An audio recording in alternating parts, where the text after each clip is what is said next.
change our lives, everyone.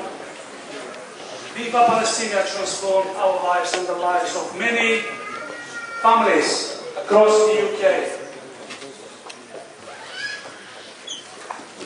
I'll make this short. I remember speaking to one of the team leaders on the convoy in Talat. When you crossed into my home country, Algeria, you crossed into Birmingham, and in the van with some of the drivers were Algerians. They jumped actually with the drivers and they were driving. One of them grabbed the phone and spoke to me.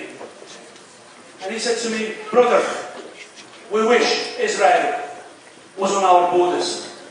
We will give them hell." Do you remember how many thousands of Moroccans, Tunisians, Libyans, Egyptians wanted to come with you? Do you remember that Algerian who asked you, "Can you hide me at the back of your van, please? I want to get to Palestine. I want to defend the defenseless." As I said, you entered a lot of homes, back home in North Africa and here in the UK. When you set off from various parts of the country, our hearts were pounding, tears were flowing. We couldn't be with you, we wanted to share your journey. 15 vehicles left from Sparkhill, now the symbol of Viva Palestina. But we ended up paralyzing Manchester.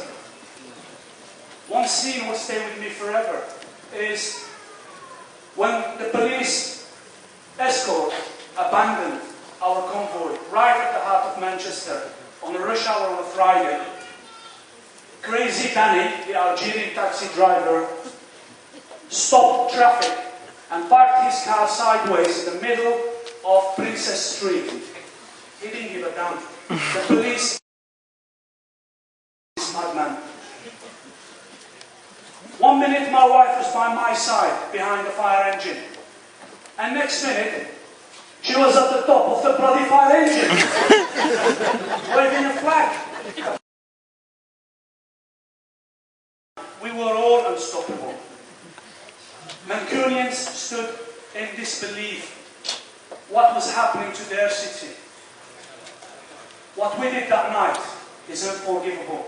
Is unforgettable, rather. Unforgivable as far as the police. Clive and I thank Clive for what he's done, followed you every step of the way.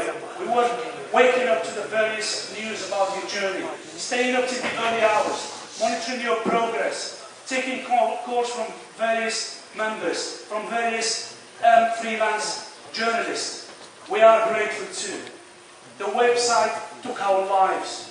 We updated sometimes 2 to 3 times a day. We wanted to bring live the journey, your journey, to the thousands of people who were logging on. We were there with you when you made history and opened up the borders of my country. We were there with you when the people of Gaza stayed up with you, to the annoyance of the Tunisian police.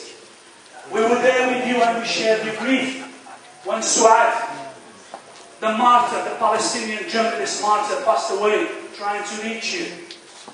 We were there with you. And finally,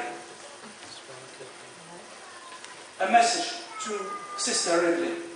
It was your courage and your no-holds-barred reporting which brought the trials and tribulations of our convoy to our screens, because we know what happened with our media. I spoke to my brother, who's a journalist with Al Jazeera, and I said, "Shame on you, on the job."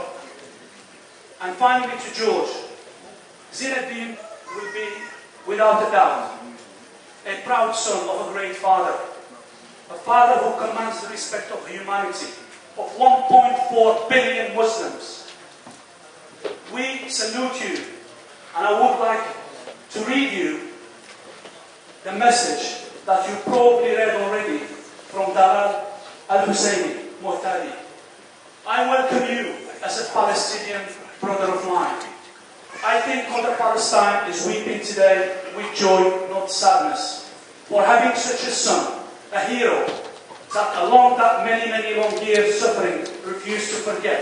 Refused to forget the horrifying suffering and tremendous pain, the inhuman genocide, her rape, torture in every way possible.